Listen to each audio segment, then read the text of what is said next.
এই রাস্তাটা দিয়ে তোমরা চলে আসলে পৌঁছে যাবে ডি গার্ডেনে। এই যে ডি গার্ডেন হোর্ডিং তোমরা দেখতে পেয়ে গেছো, এটা হচ্ছে ডি গার্ডেন একটা রিসর্ট। আর এ পাশে তোমরা পেয়ে যাবে হচ্ছে গাড়ি পার্কিংয়ের জায়গা। চলো ভেতরটা ঢুকে দেখাই তোমাদের। আমি এখন দরজা খুলে ভেতরে প্রবেশ করলাম। ডান দিকে যে বাড়িটা দেখতে পাচ্ছ, বিল্ডিংটা করা রয়েছে, এখানে তোমরা কিন্তু রান্নার ব্যবস্থা করতে পারবে। এখানে আলাদা করে ক্যাটারারের ব্যবস্থাও হয়ে যাবে। তোমরা যদি এখানে এসে স্পট বুক করতে চাও তাহলে পরে এখানে ক্যাটারারের ব্যবস্থাও আছে। তোমরা যদি মনে করো তোমরা ক্যাটারার আলাদাভাবে নিয়ে আসবে, তো সেখানেও এখানে তোমরা নিয়ে আসতে পারো। আলাদাভাবে রান্নার ব্যবস্থা কিন্তু ওপরে পুরোটাই জায়গা আছে। আর এইখান থেকে তোমাদের পুরো গার্ডেনটা আমি আস্তে আস্তে ঘুরে দেখাবো। দেখো তোমরা আস্তে আস্তে সবাই। এখান থেকে আমি যে যাচ্ছি সোজাসুজি, এখানে তোমাদের দেখিনি ফার্স্টে রান্নার জায়গাটা। ওপরে দেখতে পাচ্ছ টেবিল চেয়ার পাতা রয়েছে। এখানে অলরেডি একজনের আজকে বুকিং করা রয়েছে, তো তারা এখানে এসেছে। আমি তোমাদের দেখাচ্ছি জাস্ট। এখানে তোমরা দেখো সবার আগে একটা মন্দির পেয়ে যাবে, তুলসী মঞ্চ রয়েছে এখানে। আর ভেতরে পেয়ে যাবে তোমরা লক্ষ্মী ঠাকুর আর গণেশ ঠাকুরের মূর্তি, মন্দির করা রয়েছে এখানে, তোমরা দর্শন করতে পারো এসে। আর এখানে তোমরা বাইরে এখানে বসার জায়গাটা পেয়ে যাবে।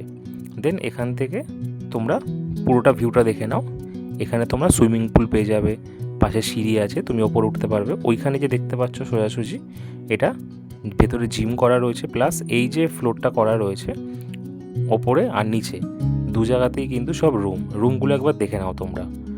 রুমে পেয়ে যাচ্ছ একটা বেড, একটা বেড সাইড টেবিল, একটা ওয়ার্ড্রপও থাকবে ছোট। আর ওই পাশে রয়েছে বাথরুম। ওয়ার্ড্রপটা দেখিয়ে দিই তোমাদের। আর এ পাশে একটা টুল থাকবে আর একটা টিভি থাকবে। বাথরুমটা একবার দেখে নাও তোমরা। বাথরুমটা কিন্তু একদম পরিষ্কার পরিচ্ছন্ন, নিট অ্যান্ড ক্লিন রয়েছে, কোনো রকম নোংরা পাবে না তোমরা। বাথরুম একদম পরিষ্কার পরিচ্ছন্ন থাকে। রুমগুলো ভীষণই পরিষ্কার পরিচ্ছন্ন। আচ্ছা, রুমের বাইরে তোমরা পেয়ে যাবে আলাদা করে টেবিল চেয়ার, তোমরা সময় কাটাতে পারো। আর এখানে দেখো পুলটা দেখিয়ে দিচ্ছি তোমাদেরকে একবার। জাস্ট পুলটা দেখো, অসাধারণ পুলের ভিউটা। আর এপাশ থেকে ওপরে কিন্তু জিম আছে, ঠিক আছে।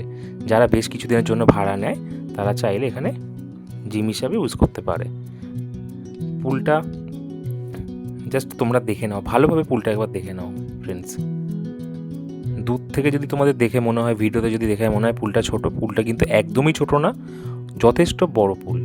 একটা ফ্যামিলি বা একটা ফ্রেন্ড সার্কেল যদি এখানে কেউ সময় কাটাতে চায়, আসতে চায় একদিনের জন্য দুদিনের জন্য, সে খুব ভালোভাবে এনজয় করতে পারবে। আমিও এখানে এসেছি, আমাদের বন্ধুদের একটা প্ল্যানিং রয়েছে মিট আপের, ঠিক আছে। আমরা যারা স্কুল ফ্রেন্ডরা ছিলাম তারা প্ল্যানিং করছি আমরা একটা মিট আপের জন্য। তো আমরা এখানে জাস্ট বুক করার জন্য এসেছি। এই হল ঘর টাইপের যেটা দেখলে, সেটা কিন্তু বক্স সিস্টেম করা রয়েছে সেখানে, ঠিক আছে। এখানে বক্স থাকবে। রাত্রেবেলা হলে পরে তো এখানের ভিউটা আরও ভালো। আচ্ছা, এই গেটটা দেখে নাও। এই গেট থেকে বেরোলে পরে এখানে সামনে যে ছোট্ট গ্রাউন্ড টাইপের দেখতে পাচ্ছ, এখানে যদি তোমাদের মনে হয় তোমরা ক্রিকেট ফুটবল এখানে খেলবে, সময় কাটানোর জন্য মজা করার জন্য খেলতে পারো। এ পাশটাও দেখে নাও। এ পাশটা একটা খুব সুন্দর গার্ডেন টাইপের রয়েছে ছোট। যাদের বাচ্চা রয়েছে বা বাচ্চা নিয়ে আসতে চাইছো এখানে, এখানে কিন্তু বাচ্চারাও খুব ভালোভাবে সময় কাটাতে পারবে।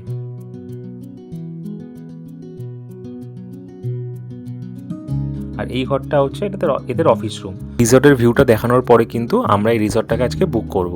খুব শিগগিরই তোমাদের সঙ্গে আরেকটা ভিডিও নিয়ে আসতে চলেছি, যেটাতে আমাদের সব বন্ধুরা আমরা এখানে সময় কাটাবো, কীরকমভাবে সময় কাটাবো সমস্ত গল্প নিয়ে তোমাদের সঙ্গে শেয়ার করব। যাদের ভিডিওটা ভালো লেগে থাকবে তারা ভিডিওটাকে লাইক করো, কমেন্ট করো, চ্যানেলটাকে সাবস্ক্রাইব করে রেখো। আর এই লোকেশন কোথায় আছে সেটা জানার জন্য আমাকে কমেন্ট বক্সে কমেন্ট। ভালো থেকো তোমরা সবাই। আবার দেখা হবে দুদিন পরে ডি গার্ডেনের নতুন আরেকটা ভিডিও নিয়ে।